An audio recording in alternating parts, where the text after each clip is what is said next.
how we go through different phases in our life, like, and we like, as human beings, we really enjoy routine. We really enjoy, like, things that are more solidified in our life. It makes us feel comfortable and safe. And so like, you go through a phase and you get into a routine, and it's like, okay, this is where I'm at, I'm doing good, it's positive. But then to break up the routine is almost like breaking open your mind, because, like, open mind help us grow, right? And the more open you can become, the less judgment that you have, you're gonna actually speed up your process of evolution. And I realized that, like, within all of my phases, because I've been in some very interesting phases. You have, like, 10 years ago or 8 years ago, early 20s, I think everybody kind of experiences a period of, like, just drug phase, promiscuous, things like that. And then, like, becoming older and then having traumatic experiences, like physical trauma, and then having to heal, and then not being able to, experiment with any type of drugs. Because when you're detoxing, you really can't have anything. I mean, even marijuana makes you, like, it's just like your dumbass high, and because you don't have any substance in your body when you're detoxing, especially, like, I went the herbal route with just fruit.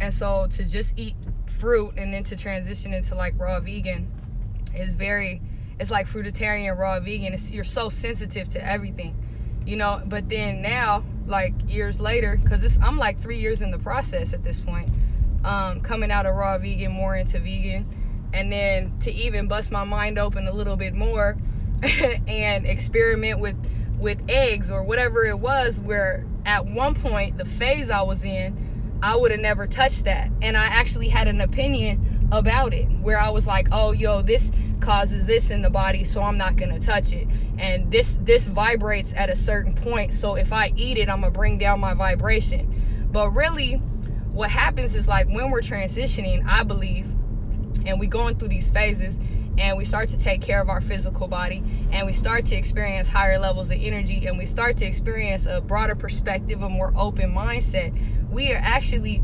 like, expedite our vibration to a level where at some point you do have to break through the constructs again, and you have to you don't have to, but you come to a point where it's like I don't judge what I eat anymore. And I used to, because I used to believe that it was going to affect my energy level. It was going to affect how I thought. It was going to affect my vibration, which was going to affect my reality. And I was like, I'm trying to stay on this high vibration. I'm trying to stay on this elevated path. But now coming back into, I would call it reality more so, like, it's more like, I don't want to put a judgment on anything that I desire. So if I desire to eat something that I wouldn't eat before, I'm gonna go ahead and do it. So I don't even have no judgment no more with meat or anything. Not that I crave it anymore. You know what I'm saying? I've been vegan such a long time, but then eating the egg, so I'm not vegan anymore. I wear leather shoes, I'm not vegan anymore. I don't know.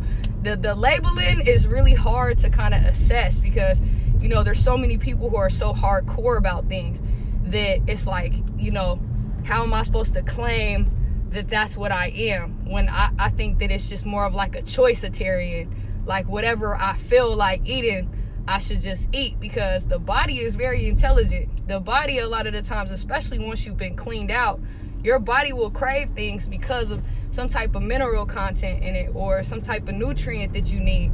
And I experience that when I go to the grocery store, because I don't like to buy groceries for a week. I just go in there and I have to feel how I feel about what I want to eat. You know what I mean? It's like to plan is kind of hard for me, at least. But it just had me thinking about, like, being open-minded within phases of life, and then the relationships that we kind of cultivate within these certain phases of life, right? So you end up meeting people who are resonating with whatever phase you're in, and sometimes they're just there for that phase specifically, right? So if all I'm eating is fruit, and then I connect with other people who are just eating fruit, it makes sense, because now we have something in common that's bringing us together. But then growing out of that phase, do they stick around? You know what I mean? And it's all love though. Like, no matter what, if somebody come in and out your life, like, a lot of us try to attach ourselves to other people, you know, to solidify our own worth. But we don't really have to do that, because it's like, once we get to this point where we see human beings like as ourselves. So I don't have, like, I'm not thinking of my friendships as a lifelong sentence. I mean, even though if you do have that type of energy with somebody, they probably will stay along for the life ride, you know, especially if they can start to move where it's like, if I don't speak to you for 6 months, I'm gonna get on the phone with you and it's not gonna be like we skipped a beat. That's like real friendship. And I don't feel no type of way from not talking to you, because people get really personal when it comes to attachment within relationship, because they don't want to lose you. But you're never losing somebody that you attached yourself to. You never lost to anybody. You know what I mean? Like, you guys we're serving each other a purpose here. And so to me, like, the bigger picture is, within the personal relationship, I'm demonstrating what I would like to see in the cultural conditions of society, right? And relationship allows me to do that. So if I'm displaying bad behavior within the relationship, I'm gonna know because that relationship is gonna have a lot of turmoil. But when my relationships start to become more peaceful, when they start to become more supportive, when there's infinite unconditional love, that no matter what choices that you make, I'm backing you up all the way, 100%, because I want you to do the same for me. And then that's what we're showing to society, because that's really the bigger picture here as far as the mission goes. It's can I straighten up my behavior? Can I assess myself? Can I see myself? A lot of the times we can't unless we have somebody else to help us do that. And that's why relationship is so important for the whole of society, you know, because it's gonna allow us to heal within, so that we can start to display behavior that can help us all rise and not be subjected to so much hate, so much judgment, so much jealousy, all these negative spirits that kind of linger around us, this mindset, this perception that really doesn't help or support us. You know what I mean? Because when we start to live in love, we start to live in light, our everything starts to change. You know what I mean? And then our feelings don't get hurt so much, because we're not taking anything personal anymore, because it's not personal, because we're realizing that everybody goes through a phase. And that's what I was trying to think of earlier. It was like all these phases that I've went through, and all these people and all these relationships that come and they've gone, and the broken hearts that I used to have about losing people, but now the full heart that I have for losing somebody, because no matter what, if you're in and out of my life, like, we're here to support each other. And if I'm no longer supportive, or if I'm no longer a benefit to you, or if I feel I'm being robbed, then this relationship isn't a two-way street. And if it's not a two-way street, it's not benefiting either of us. You know what I'm saying? Even if you feel if somebody is taking advantage of you, that person ain't winning either, because you're enabling them to take advantage of you. And that's teaching bad behavior. You know what I'm saying? Like, I really feel that being honest is so important, and that's been a struggle of mine for such a long time, is because, like, my feelings hurt if I hurt somebody else's feelings, because I could feel them so much. I could feel everybody's feelings. And so it's like, if I know that something is going to be detrimental to you, I have a hard time speaking my truth, because I already know what type of fragility I'm dealing with here. You know what I mean? And I think that's kind of part of being in tune and being empathetic, just being able to connect with people and see from their perspective. But it's also a common ground of compassion. You know what I mean? Because that deep-seated compassion kind of allows, like, this, it's kind of a leeway in a sense where it's like, damn, they know not what they do. The ignorance is what traps people. And so how am I to judge when it took me so long to come out of my chains? It took me so long to assess what I had went through and who I was, and the behavior patterns that weren't serving me, nor were they serving anybody else around me. To really hone in on those things and allow it to be a part of the healing, and allow all the feelings that had to come out to be those feelings. So if I was upset or if I was mad or whatever I was going through, the negative emotions, if I could sit in those motherfuckers, if I could sit in the dark, you know what I'm saying, and wait until my eyes adjusted so that I could see in the dark. I mean, that shit is important, you know, to honor how you feel. And like, it's so hard because, you know, even speaking about healing, it's like I done went through this phase of healing. Now I feel I'm coming out of the healing. Now it's like I'm utilizing the personality that I used to have before I went through the healing, if that makes any sense. So to be this exuberant, like kind of wild chick, you know what I mean, with, you know, who fast talking and whatever else, it's like then the healing process, like, it's like, damn, you got to assess all of the darkness within yourself. And so you got to go in there and you got to sit in it. And that kind of kills that excitement and that joyous personality. It's like, it kind of deads it in a sense. You're not the same person. You can't even, you can't even bring the light in the same way. Your personality shuts down. And in a spiritual community, we like to say it's the ego, right? Oh, we shut the ego down. And I've actually had a conversation about this the other day about the ego. Because depending on how we define it, it kind of is like, it can be a necessary facet of ourselves. Because if we look at the ego like it's an expression of the personality, and if it's aligned with the spirit, then we're going to be able to move and create within that character. But if our ego is separate from our spirit, then we find selfishness, and we find manipulation, and we find, you know, people who take advantage of other people. This is an egoic thing, the need for fame, the need for attention, you know what I mean? But when we can, it's like to assess that, right? So it's, okay, I went through this period, I got to look at my ego, I got to put it in check, you know what I'm saying? I got to fully assess it, I got to manipulate it to the point where it now serves my spirit. So now, moving in the world, I bring back the character that I used to play, but I got a whole new set of tricks because now I'm aligned with the spirit, and now I can listen, I can hear, I can feel, I can react.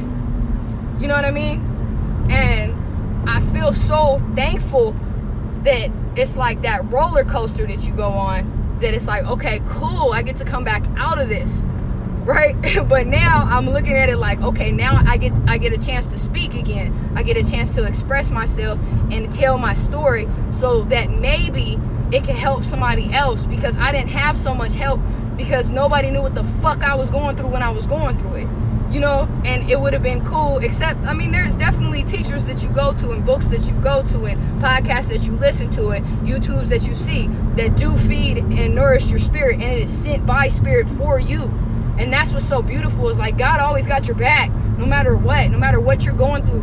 It's like, if you feel nobody understands you, please believe there's something to bring you some comfort. And so to step into that, really, as a personality, like, you know what? Maybe my story could comfort somebody. And maybe it doesn't have to be about an egoic feat where it's like, oh, I'm gaining something from sharing. You know what I mean? But I am. But it's reciprocated now. It's not so much that I need attention or validation or any of these things that would bring my ego joy. You know, it's more that it's aligned now, and that this is your purpose, and this is what you need to walk into, and you need to express yourself fully, because that's what God do to you. It allows you to bust that heart space open and share yourself without any ulterior motives. You know what I mean? And to bring light and to bring joy and to have fun with it, because now this is the next phase, right? So it's everything is oscillation, everything is roller coaster, everything is wave. So whether you're in a dark space or not, please believe you're gonna experience the opposite, because this is how we grow. And so our mission, really, okay, we're accumulating behaviors that we can share with society, so that we can change the culture about how we treat each other and how we speak to each other. Yeah, that's the main mission, because we're here in reality in this third dimension. But then on a personal note, on a personal level, it's something completely different, right? It's that we can find that innate part of us. We can connect with that part of us that doesn't oscillate. That part of us that is joy, that is love. That part of us that is unconditional and infinite. That's the part of yourself that isn't wavered by external conditions. So it's like you're going to be able to sit in whatever oscillation, whatever wave you ride in, whether it be a negative or a positive, whether you're in the valley or you're on top of the mountain, whatever you're at, you're not moved so much because you've connected with that part of you, that part of all of this, that web that coats this whole thing, that we could call it the dark matter in a sense, if you want to go science with it, because the matter is the tangible and the dark matter is the in between the tangible. It's the spirit, it's the direction, it's the masculine, it's what moves everything, right? The feminine is the matter, it's the building material. That's why we call it Mother Earth, you know? And so those are really our two purposes here, right?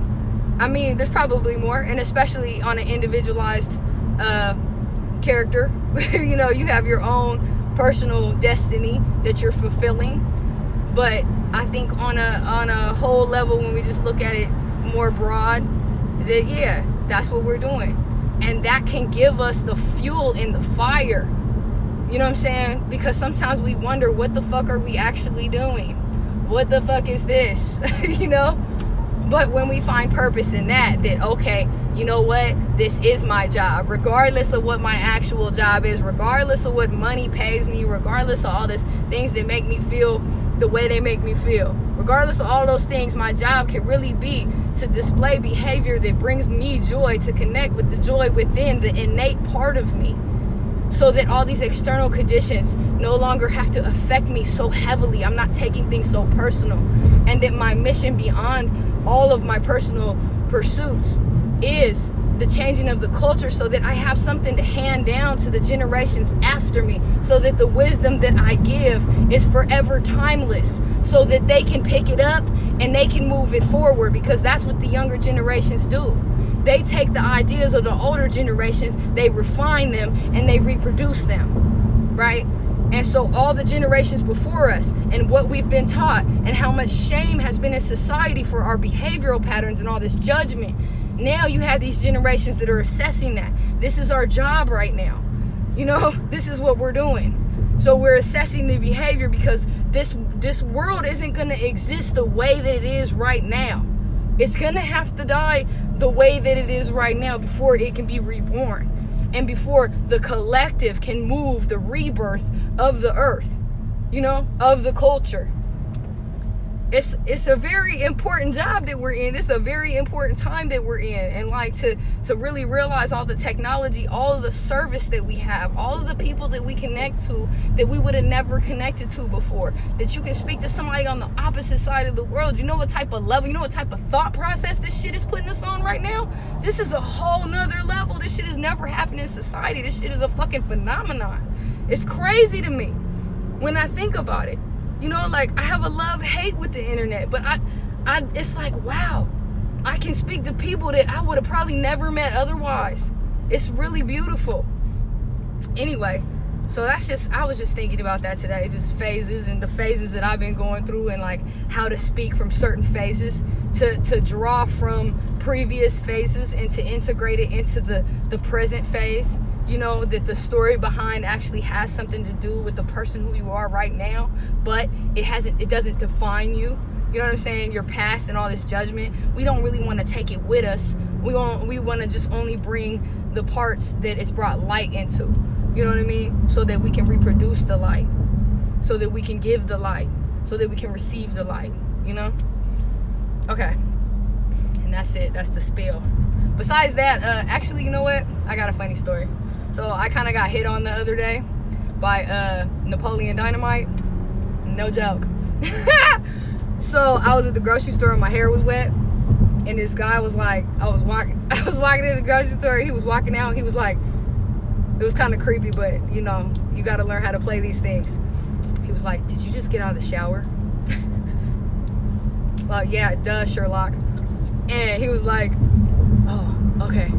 I'm like, all right, cool. So I pushed my cart through the grocery store. Then he comes up to me, right? And he's like, hey, and you could tell he was like, he probably had Asperger's or something. I don't know if he had any like social intelligence as far as like feelings go.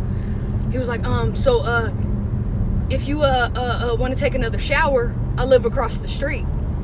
I'm like, what? But he nerdy though, right? I'm like, what is this? And he was like, I was like, nah, man, I don't think I need 2 showers. Like, it's good. Like, no thanks. And he was like, oh, okay. And he was walking with me. And I'm like thinking to myself, like, because I feel like those type of situations, like, that could have turned into something totally creepy. But if you learn how to play people, and I don't mean play them like in a bad way, but it's like, you can't fall victim to when people want a reaction. You think about how kids are. A lot of people are still little kids on the inside. And he was one of those people. He was a little kid looking for a reaction. And so then he pulled this bag out and he had a Nerf gun inside. And then he explained to me about the Nerf gun. He was like, yeah, this one has an extra Glock and it has this and that and this and that. And yeah, I collect Nerf guns. And it was like literally like, it was like I seen a little boy. You know what I'm saying? It was like a little boy talking to me. And I just was like nice to him. Like, oh, that's really cool. That's cool that you collect those. Okay, cool. You know, what's your name? Oh, okay, Chris. Nice to meet you. All right. Well, I hope you have a really wonderful day. He was like, oh, okay. And then he just turned around and ran. I was like, and all I thought was Napoleon Dynamite. Like, yo, this is, stop. Get my tots. I was cracking up. I was like, oh man, that was a crazy interaction. But that's what it made me think too. I'm like, dang, like what if it would have been somebody who would have reacted in fear? You know, and like that power that we hold to really be able to transform energy when we're really walking in our love and our joy. You know what I mean? When that's our intention for everyone we meet. Like, you know what? No matter what, if you say some crazy ass shit to me, I'm not even tripping. Really, I'm gonna tell you guys a secret. The best thing to say when people are tripping, when they come at you crazy, to me, my favorite thing to ask people when they're tripping is that how you feel? Cause somebody will be like, oh, woo woo woo woo, and you be like, wait a minute, is that really how you feel? It really makes people stop. Like, hold up, wait, but is it how I feel? You fuck them up when you do that, and you're not even being upset. You're just like, yo, is that how you feel? Because if that's how you feel, I'm sorry. I don't know what I did to cause that, or if it was somebody else, or if you're just having a bad day, but let's talk about it. Damn. You ain't got to get your feathers all ruffled up for nothing. That's not the type of energy we need to take into 2020, okay? Okay, that was the funny story. You know, I don't have too much of a life, so, you know, the grocery store adventures be about the deepest it goes. But I am taking a road trip tomorrow. Look, I fly into Austin and I'm driving back to Cali and I'm super excited, and I might go live a few times because I know I'm gonna smoke a lot of pot, because that's what you do on road trips. You smoke pot. I don't smoke pot otherwise, really. You know what I'm saying? Maybe when I meditate once in a while, I like a little, you know, a little facilitator. But road trips, oh yeah, man, roll up. Roll up. Everything in moderation, though. You know what I mean? Don't go too crazy where your brain's gone. We still got to get to the destination. But yeah, road tripping for sure. You kidding me? No shoes, feet out the window, air conditioning on, windows down, roll up, have a mango, eat some grapes, relax, let the thoughts come out, be in the middle of nowhere, and hope you don't run out of gas or pop a tire, okay? All right, talk to you guys later. Bye.